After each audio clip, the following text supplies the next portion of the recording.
সুপ্রিয় বন্ধুরা, সবাইকে স্বাগতম জানাচ্ছি।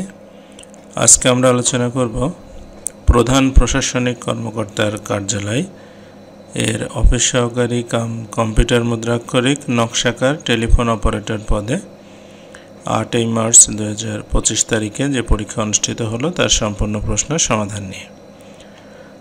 এই পরীক্ষার পূর্ণমান ছিল হচ্ছে আপনার 70, সময় ছিল 90 মিনিট।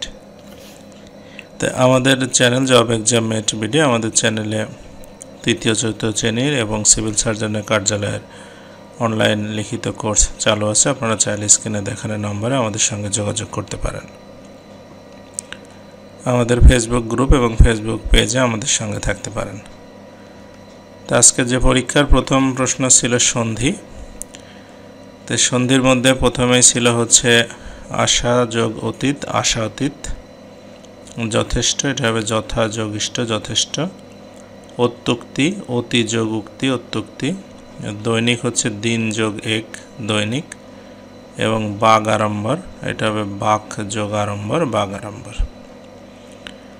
এরপরে 2 বলছে এক কথায় প্রকাশ করুন। পংক্তিতে বসার অযোগ্য, অপাংক্তেয়। অধ্যাপনা করেন যিনি, অধ্যাপক। 60 বছর পূর্তিতে পালিত উৎসব, হীরক জয়ন্তী। আর একই সময়ে বর্তমান, সমসাময়িক। এবং শত্রুকে বধ করে যিনি, শত্রুঘ্ন। 3 বলছে শুদ্ধ বানান। প্রথমে প্রদত্ত বানান, পরে শুদ্ধ বানান লেখা হয়েছে। তো প্রথম বানান ছিল মহত্ব, এটা হবে মহ তয়ে তয়ে ব ফলা মহত্ব। তারপরে তিরস্কার, তয় হস্যে র মূর্ধন্য শয়া কয় আকার র, তিরস্কার। তারপরে ন্যূনতম বানান হবে নয় দীর্ঘকার, জ ফলা দন্তন্য তম, ন্যূনতম। এবং অধীনস্থ বানান হবে হচ্ছে অধীন।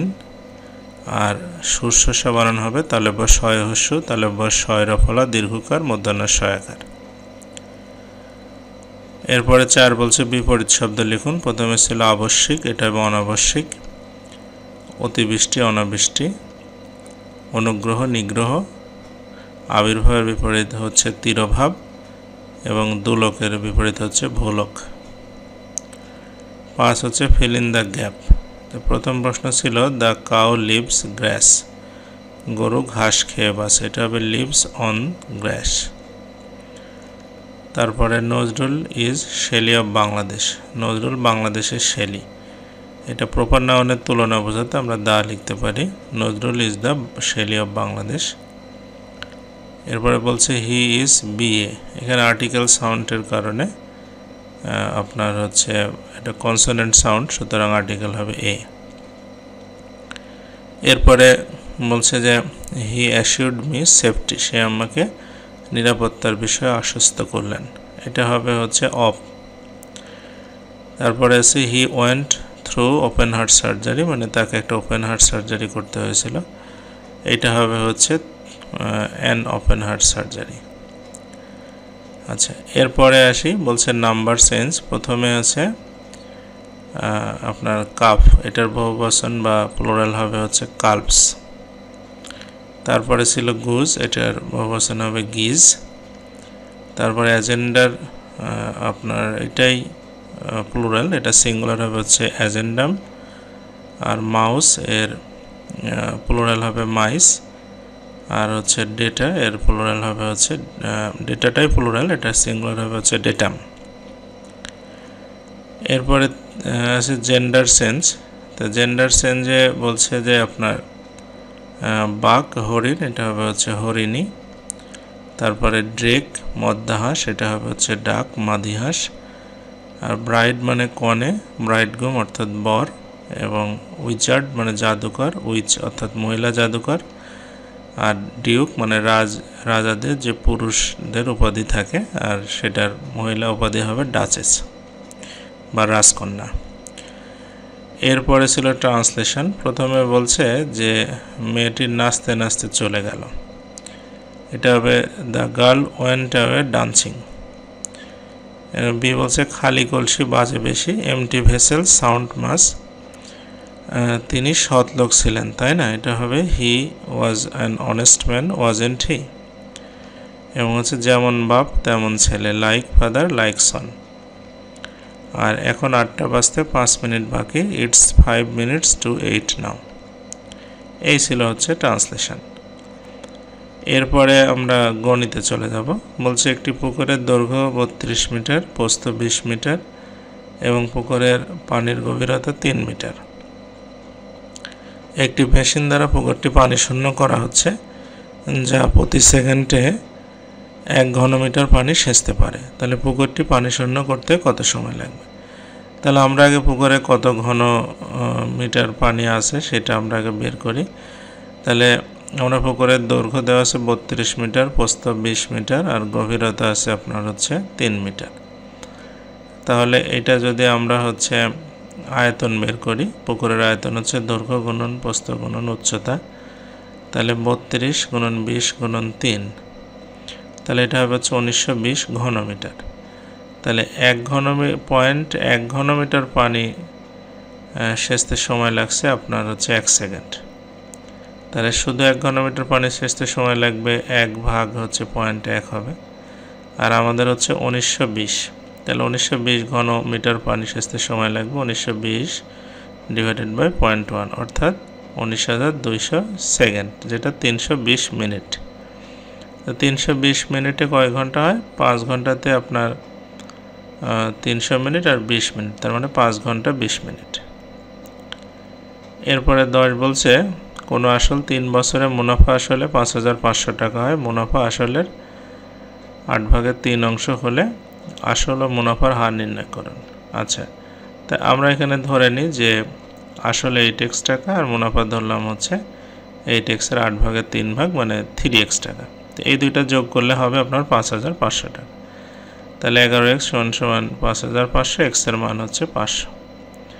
তাহলে আসল হবে 8x মানে 8 গুণন 500 4,000 টাকা, আর আপনার মুনাফা হবে 3 গুণন 500 মানে 1,500 টাকা। তাহলে আমাদের 3 বছরের মুনাফা হচ্ছে 1,500 টাকা। তাহলে 1 বছরের মুনাফা হবে হচ্ছে 500 টাকা।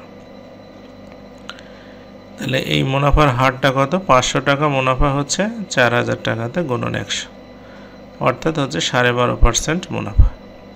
তাহলে আমাদের আসল হচ্ছে 4,000 টাকা, আর মুনাফার হার হচ্ছে আপনার 12.5%। এরপর একটা মান নির্ণয়ের অঙ্ক ছিল। বলছে a + 1/a = 7 হলে a³ + 1/a³ এর মান নির্ণয় করুন। তাহলে আমরা a³ + 1/a³ এর সূত্র লিখব a + 1/a whole cube minus 3a 1/a a + 1/a। তাহলে এখানে আমরা মান বসাবো। a + 1/a এর মান হচ্ছে 7³ আর 3 × 7, 7³ এ 343 আর এখানে 21, এটা মাইনাস করলে আমাদের 322 হবে হচ্ছে এই প্রশ্নের উত্তর। আচ্ছা, এরপরে সাধারণ জ্ঞান। বলছে আন্তর্জাতিক নারী দিবস কত তারিখ? 8ই মার্চ। MRTর পূর্ণরূপ কি? Mass rapid transit. তারপরে দ্বিতীয় বিশ্বযুদ্ধের অক্ষয় শক্তি কারা? এটা হবে জাপান, জার্মানি, ইটালি। আর মঙ্গোলিয়ার রাজধানী ও মুদ্রার নাম লিখুন। মঙ্গোলিয়ার রাজধানী হচ্ছে উলানবাটর, মুদ্রা হচ্ছে তুগরিক। কৌটিল্যের অর্থশাস্ত্র গ্রন্থের লেখককে? এটা হবে চাণক্য। এরপরে বলছে যে টেসলা ও স্পেসএক্স এর প্রধানের নাম লিখুন। এটা হচ্ছে ইলন মাস্ক। মস্তানগড়ের পূর্ব নাম কি? Pundranagar. The pearl of Indian Ocean বলা হয় কোন দেশকে? শ্রীলঙ্কাকে। এরপরে হচ্ছে ফরাজি আন্দোলনের নেতাকে? হাজী শরীয়তুল্লাহ। আচ্ছা, এরপরে আছে হচ্ছে বলছে আজ বাংলা পঞ্জিকা বর্ষের কত তারিখ? এটা হবে হচ্ছে 23শে ফাল্গুন 1431। মাইক্রোসফটের প্রথম প্রোগ্রাম কোনটি? MS-DOS। তারপরে হচ্ছে বাংলাদেশের কোথায় তেজস্ক্রিয় বালু পাওয়া যায়? এটা হচ্ছে কক্সবাজার। এবং স্পার্সোতে কোন বিষয় নিয়ে গবেষণা করা হয়? এটা মহাকাশ গবেষণা ও দূর অনুধাবন কেন্দ্র, সুতরাং এখানে মহাকাশ গবেষণা করা হয়। এরপরে বলছে পূর্ণরূপ লিখুন IMF আর DOS। IMF হচ্ছে ইন্টারন্যাশনাল মনিটারি ফান্ড আর DOS হচ্ছে ডিস্ক অপারেটিং সিস্টেম। তারপরে যুক্তরাষ্ট্রের দাসপ্রথা বিলোপকারী প্রেসিডেন্টের নাম কি? Abraham Lincoln. তো আজকের প্রশ্ন সমাধান এই পর্যন্তই ছিল। তো ভালো লাগলে অবশ্যই লাইক কমেন্ট শেয়ার করবেন। পরবর্তী ভিডিওর জন্য আমাদের YouTube channel job exam mate BD, আমাদের Facebook group job exam mate BD এবং ফেসবুক পেজ আছে জব এক্সাম মেট বিডি নামে, সেগুলোতেও আমাদের সঙ্গে থাকতে পারেন। তাই সবাইকে এতক্ষণ সাথে থাকার জন্য অসংখ্য ধন্যবাদ।